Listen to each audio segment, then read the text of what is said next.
mitos atau fakta, semua perkara pidana harus berakhir di pengadilan. Yuk kita cari tahu. Mitos. Fakta. Mitos.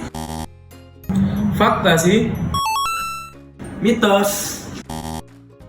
Mitos dong, karena jaksa itu merupakan satu-satunya lembaga penegak hukum yang memiliki kewenangan dominus litis, yang mana jaksa itu berwenang untuk menghentikan sebuah perkara, menyelesaikan perkara di luar pengadilan, atau melimpahkan perkara ke pengadilan.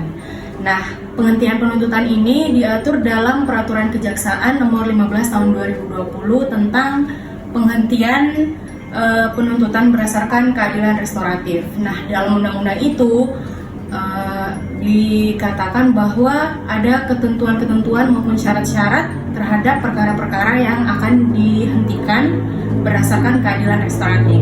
Silakan dicek. Oke, terima kasih Mbak Mita. Terkait dengan penanganan perkara pidana, apakah harus berakhir di persidangan, mitos atau fakta? Menurut saya itu adalah mitos.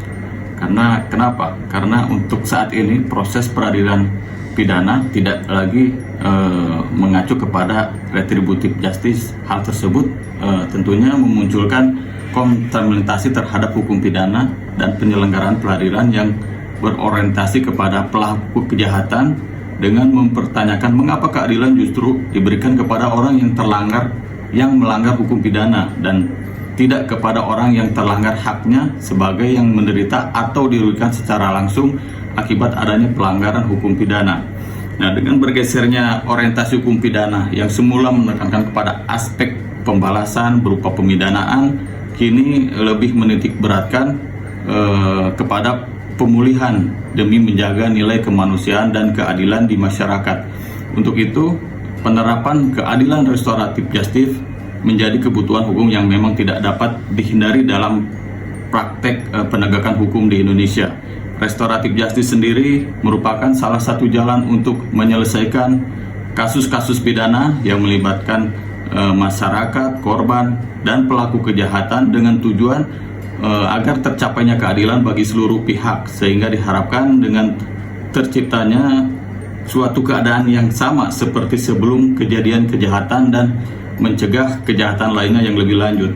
Untuk itu, guna mewujudkan keadilan atau pemulihan keadilan tersebut, lembaga penegak hukum baik kepolisian, kejaksaan maupun pengadilan telah menerbitkan peraturan terkait dengan restoratif justice. Untuk kejaksaan sendiri telah ada peraturan Jaksa Agung nomor 15 tahun 2020 tentang penghentian penuntutan berdasarkan keadilan restoratif justice. Namun perlu diketahui bahwa tidak semua perkara dapat dihentikan perkaranya melalui restoratif justice karena memang ada persyaratan-persyaratan tertentu yang harus dipenuhi untuk melakukan restoratif justice itu. Yang pertama, tentunya tersangka baru pertama kali melakukan tindak pidana, bukan residif.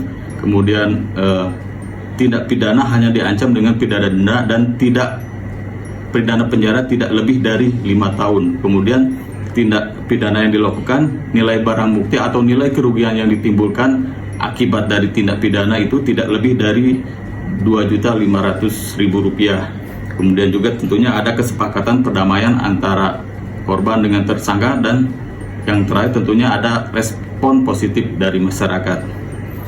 Mungkin karena itulah terkait dengan apakah setiap perkara pidana itu harus berakhir di pengadilan, tentunya itu adalah mitos. Terima kasih. Siap, terima kasih Bapak. Halo, selamat hari Jumat. Ini dia, Jumat dari Jaksa untuk masyarakat. Nantikan ya konten-konten selanjutnya. Bye!